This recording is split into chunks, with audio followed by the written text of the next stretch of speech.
हाँ, तो ये है बेटा कि आपने अभी देखा कि इम्पल्स एनालिसिस कर रहे हैं हम इसका। ये U1 है, ये U2 है। तो जब तक दोनों की वेलोसिटी सेम नहीं हो जाती डिफॉर्मेशन होता रहता है।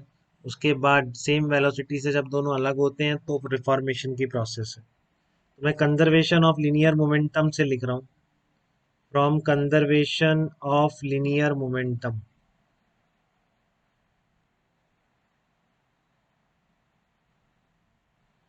कंजर्वेशन ऑफ लीनियर मोमेंटम से क्या लिख सकता हूँ मैं, mu1 plus mu2 equal to, जब दोनों की वेलोसिटी सेम है, m1 plus m2 into we जब अलग अलग हो गए तो ये मोमेंटम कंजर्वेशन तो रहेगा बेटा वैलिड।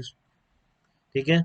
तो यहाँ से v की वैल्यू आप ये भी लिख सकते हैं mu1 plus m2 u2 upon m1 plus m2, या आप इसकी वैल्यू ये भी लिख सकते हैं mv1 plus m2 v2 upon m1 plus m2। तो दोनों तरह से आप जो कॉमन वेलोसिटी है मैक्सिमम डिफॉर्मेशन पर वो आप लिख सकते हैं। ठीक है। तो इससे मैं वो निकाल रहा हूँ बेटा, इम्पल्स ऑफ डिफॉर्मेशन और इम्पल्स ऑफ रिफॉर्मेशन। देखो मैं प्रूफ कर देता हूँ, जो आपने न्यूटन ने बताया है कि v2 minus v one upon u one minus u two, वो एक्चुअल में impulse of deformation of impulse of reformation का रेशियो ही आ जाएगा। ठीक है ना। तो ये हम प्रूफ कर देते हैं एक बार, क्योंकि ये सब एनालिसिस बाद में हुआ है, वो स्नेल लॉस ने एक्सपेरिमेंटल बना दिया। ठीक है। फिर उसके बाद फिर उससे लिंक किया गया होगा इसको। तो कॉमन वेलोसिटी निकाल लिया आपने, इम्पल्स ऑफ डिफॉर्मेशन लिख रहा हूँ। तो याद नहीं करना है, फार्मूले जो निकल के आएंगे वो हमेशा निकाल लेंगे। इम्पल्स ऑफ डिफॉर्मेशन, अगर आपको इम्पल्स का मीनिंग क्लियर है, इम्पल्स किसके बराबर होता है, चेंज इन मोमेंटम।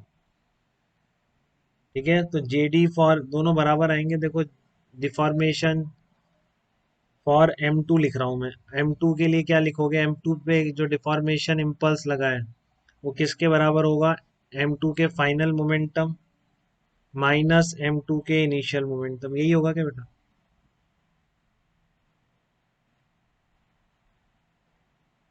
बोलिए। और यही किसका होगा, जेडी फॉर m1 क्या लिखा जाएगा, जेडी फॉर m1 क्या हो जाएगा, मैं इस डायरेक्शन को पॉजिटिव मान के लिख रहा हूँ। ठीक है, इस डायरेक्शन को पॉजिटिव मान के लिख रहा हूँ। तो दोनों पे से निकाल सकते हैं, किसी से भी, ये बता रहा हूँ मैं भी आपको कि आप इस पर इम्पल्स पूछा है कि इम्पल्स ऑफ डिफॉर्मेशन इससे निकालो या इससे निकालो, किसी से भी निकाल दो। ठीक है ना। कॉमन वेलोसिटी आप निकाल ही लोगे अगर आपको m1 u1 m2 u2 given है, और आपसे पूछा है कि बताओ m1 पर इम्पल्स ऑफ डिफॉर्मेशन कितना है या m2 पर इम्पल्स ऑफ डिफॉर्मेशन कितना है, तो वैल्यू तो सेम ही आएगी। जितना m2 ने m1 पे लगाया m1 ने भी m2 पर उतना ही लगाया। ठीक है। तो आप चाहे से इससे निकालो m2v minus m2 into you to, या इससे निकालो, अब इसकी डायरेक्शन इधर माइनस कर देता हूँ। ठीक है। m1v माइनस m1u1, इस पर इस डायरेक्शन में लगेगा, इस पर आगे लगाए। तो इसका जो इम्पल्स ऑफ डिफॉर्मेशन है वो क्या हो जाएगा, J vector equal to P F vector minus P initial vector. तो यहाँ से जे डी कितना आ गया, m1 into U one minus V, किसी से भी लिख सकते हो बेटा, ये कह रहा हूँ, ये दोनों सेम है। ठीक है ना। ये इम्पल्स ऑफ डिफॉर्मेशन है। इम्पल्स ऑफ रिफॉर्मेशन क्या होगा,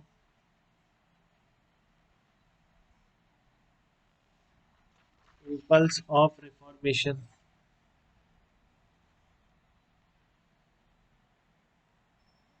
इम्पल्स ऑफ रिफॉर्मेशन किसको बोला जाएगा,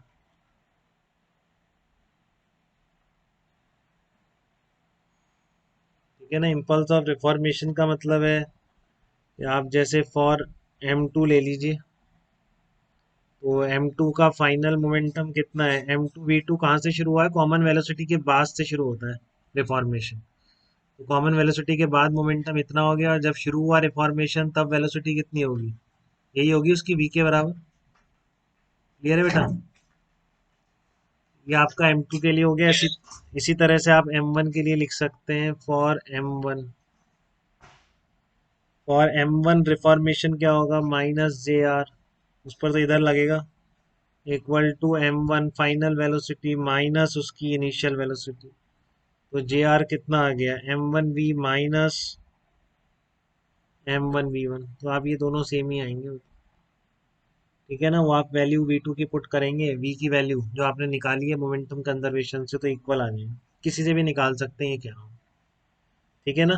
अब एक बार रेशियो देखिए, रिफॉर्मेशन ऑफ डिफॉर्मेशन इम्पल्स का, यहाँ से देखिए ये आपका कितना लिखा हुआ है, ये लिखा हुआ है m2 into v two minus v, ठीक है, ये इम्पल्स ऑफ रिफॉर्मेशन। और इसी तरह m2 का भी लिख दीजिए एक बार, m2 का इम्पल्स ऑफ डिफॉर्मेशन ये रहा, ये निकाला था आपने m2 into v minus u two, ये लिख दीजिए m2 into v minus u two, ये कट गया यहाँ से, ये क्या आ गया आपका v two minus v upon v minus u to,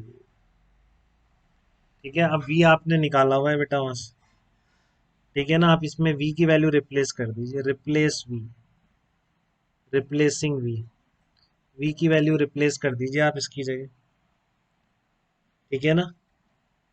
जो भी आपने दोनों वैल्यूज निकाली थी एक एक करके रिप्लेस कर दीजिए, ऊपर वाली में v2 की टर्म में कर दीजिए, नीचे वाली में u2 की टर्म में कर दीजिए चाहे, ठीक है। तो जैसे ही आप रिप्लेस करोगे तो J R upon J D किसके बराबर आ जाए, ये रिप्लेस करते ही आपका v two minus v one upon u one minus u two के बराबर, और वही क्या है आपका according to Newton experimental law, ये रेशियो क्या है कांस्टेंट, इसका मतलब एक्चुअल में रिफॉर्मेशन अपॉन डिफॉर्मेशन का रेशियो ई के बराबर है।